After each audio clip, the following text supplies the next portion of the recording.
not always those big moments that really make a relationship impactful, right? A lot of it is the small moments that we put together to really make the relationship whole. And I think a lot of that starts first thing in the morning with your morning rituals. Absolutely. When we start our morning ritual, well, whether we're at, because obviously we still don't live together. So at your house, we sit and we have tea. We enjoy each other's time. We look at each other deeply. We enjoy the moment of the morning. When we're at my house, it's a little different, but we still take the time to enjoy each other, to let each other know that we choose each other in the morning, that we, how we feel in the morning. If we are feeling a little different, like, hey, you check in the morning. How are you feeling this morning? I love you. I choose you. So those morning rituals really do mean a lot. Yeah, and that's a good point, right? Every day we're going to wake up differently, feeling refreshed, feeling tired. Maybe we had a bad dream, so we're in a mood. I know how you get sometimes. My bad dreams? Are you talking about my bad dreams? We're not gonna go into those on this episode.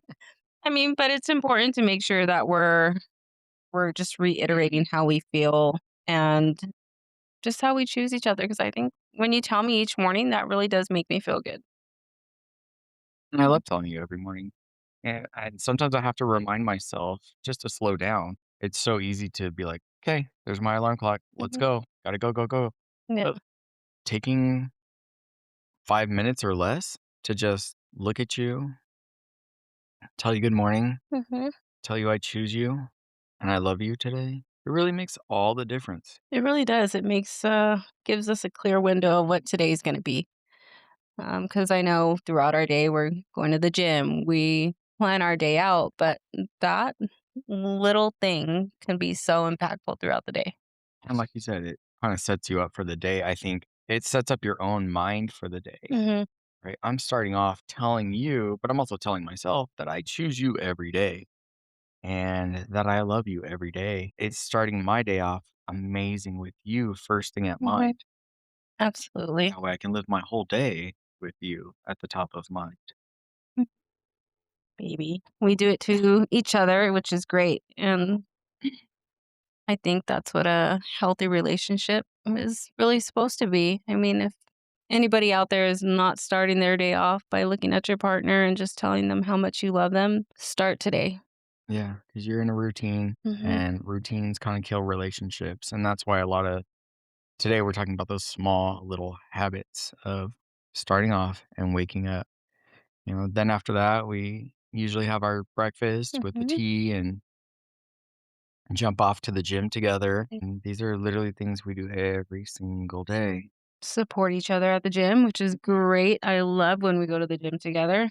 We definitely push each other, which is great. Like m- ensuring that you also make time for your partner throughout the day. Like some people may only see or have that time on the weekends, but if you do have that time on the weekend, make sure you're doing something with your partner.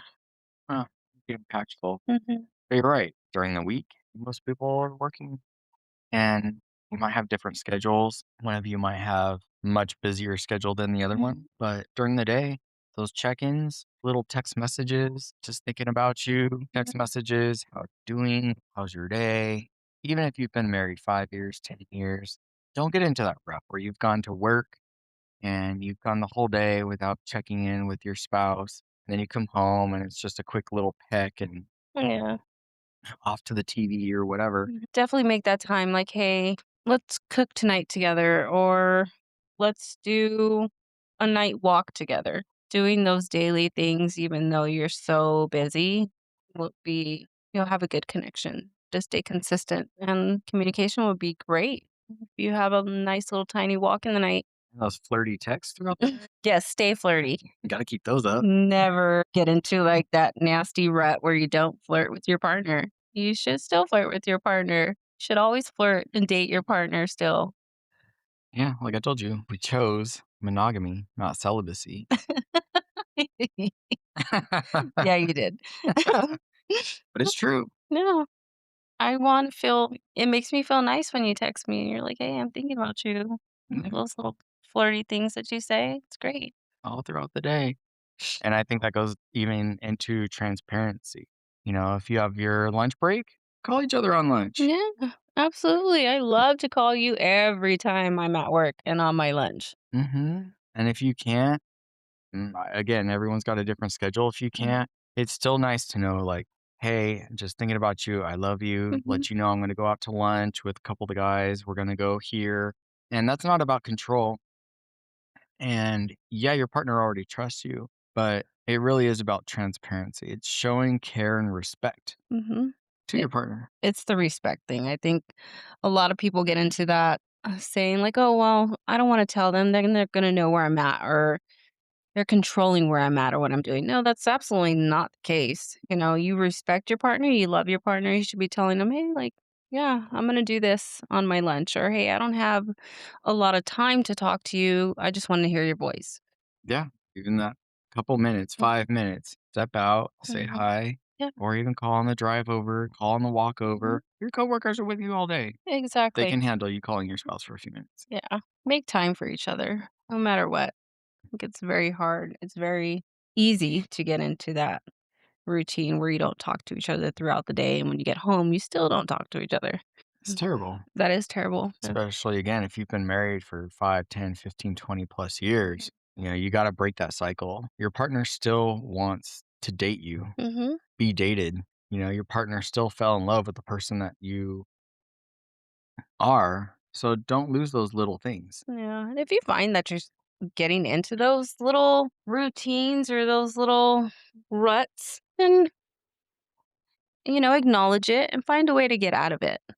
You know, say, "Hey, I" use your words. "Hey, am I'm feeling a little distant from you. Can we talk about it? Hmm. I feel that we're not talking as much as we used to. How can we make this better?"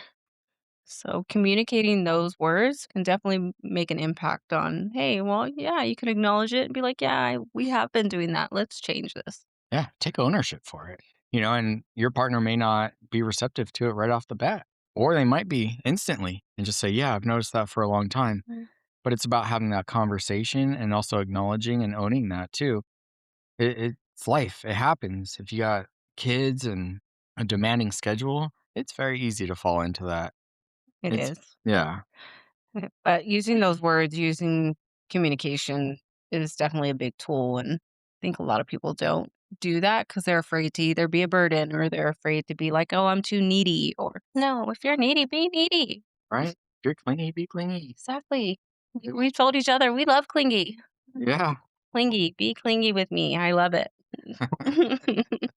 Let's talk to you all throughout every day, and we have our whole day. We got a whole let's do this, let's do that, let's communicate. And then even taking date nights, Mhm, I know we definitely make that a priority once a week, every other week. We do a lot of stuff, even if it's something simple like dinner.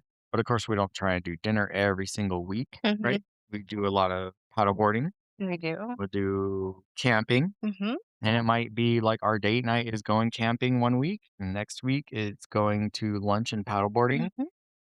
And then I don't know. We haven't seen a movie together, but We haven't seen a movie together. no, Mm, I think because we prefer to talk, we'd be talking the whole we talk the movie. whole movie. Everybody be yelling at us in the movie. Yeah. Yeah. But be creative. We talked about this, about doing things out of our element. I offered to let's do a cook together, where you go somewhere and you cook. You learn how to cook together. Paint and paint and cook, paint and eat. A vast majority of things out there that we can do to be creative. And we just need to do them. Yeah. Well, even like our hobbies list, we Mhm. have a list of hobbies that we want to try: archery, axe throwing, Mhm. kite surfing. I mean, just make a list, and Yeah. then that could be your date night, even if it's every other week. Try a new hobby together. Yes. You might like it. We went rock climbing. That was rad. Mhm. So just try things that are out of your comfort zone. Try things that might be new. You don't know how that experience is going to bond you guys together, right? Because you have to be supportive of each other during something that might be a little uncomfortable. Yeah. You might meet some new friends while you're out and about. You just never know what amazing thing is going to happen while you're on these creative date nights and trying something different. Absolutely. Like you mentioned, make new friends. That's a great Mhm. It's a great idea. You can definitely meet some people that are just like you, and then you guys have friends to go out on date nights with. It's great. And other friends that I share similar interests, Mhm, share similar hobbies, or maybe you've met somebody there that also wants to try new mhm. hobbies too, and you guys just push each other to get out and do all those things. Yeah, but stay connected, do all the things together, because I mean, Life gets busy. it does, and getting in a routine is even that's worse than I think it definitely hurts the relationship. It does. And, our brains are very much wired to jump to the negative right off the Mm, bat. And I think that routines then cause you to focus more on those negative mhm, things versus those positive things in your relationship. So if you guys are constantly out there building and growing and trying new things, it continues to trick your brain because your brain tells you, hey, this is what we're going to do tonight. And then tomorrow we're going to do this. But when you start getting out of your comfort zone and trying new things, even if it's for a walk around the block, if you go right, mhm, right, right, right around your block and you're back home, your brain's going to get used to that. mhm. Go right, left, left, right, Yeah, and mix it up every time you go for a walk. Your brain is going to get excited because it's something new. And even that little walk of changing which direction you go is going to spark a whole new interest mentally for your relationship. you're absolutely right. We've tried that, Yeah. and I was like, "Why are we going this way?" Like, "No, we're gonna try a new way." And got to go a new way because your brain gets used to the same old thing, even if it's for a walk. And that's why we love doing different things. Paddling, let's go to a different place and Mhm. paddle. Yeah, Who knows? it gets a little rough sometimes, but hey, try new things. Do Yeah. You never know what you're gonna like, and, you have to stay connected. Life does get busy, as we just said, and Mhm, those little things, those little moments, those little "I love yous," those little "I choose yous," "I see you," "I mhm. hear you," "I miss you." And communicate. If you feel distant, one week or you feel a certain way, communicate. It's important, not only for you, but for the relationship. Mhm. And again, your partner may not always be receptive right off the bat Mhm, because you figure if you're listening to this, you're looking for a little improvement, whereas your partner might be stuck in their mhm. I hate to say it, but their rut. Mm, And yeah, if you're all of a sudden coming out of left field with something new, it might throw them off a little bit. So think about your approach too on how you say it. yeah. Start with the end in mind. And I say that as what's your end goal and come at it with a very soft approach I of think putting the I word in there instead of you. you Oh, really absolutely. makes a big difference. I feel we're not connected this week. I feel we have gotten into a rut. Mhm. Yeah, and they might not even acknowledge it. Your partner might not even acknowledge that they're doing those things. So, might be enlightening to hear that. Or it's been on their mind for a long time and have just been too afraid to say something. Yeah, absolutely. So you just never know, but really at the end of the day, communicate, and we'll say that in every episode is communication is literally key for everything. But I definitely think those weekly rituals and having date nights, even if you have kids, we Mhm. get it. We got five. Yeah, It's pretty crazy. And making sure that you mix it up and you do those little tiny things every day throughout the day, you're keeping your partner top of mind every day, every moment. you're keeping the marriage at the top. Yeah. It's important to make sure that you're still putting your marriage first before life. Life does get busy. So, keep your marriage first. Hmm. Keep your love first. Exactly. Just like we keep each other, everybody on the outside is not in our circle, Mhm. no outsiders. No, and in the end, it's us. Absolutely. In the We end, have it's each us. other. Kids grow, kids move Mhm. out, friends come, friends go. In the end, it is 100% us We're the ones gonna be falling asleep together, coming home to each other. sitting on the porch swing together. Oh, that porch swing. I'm all about that porch swing. We're getting it then. Well, guys, this episode was short. and sweet and to the point. But thank you for listening. Please comment, like on our podcast, Better Together. From never to forever.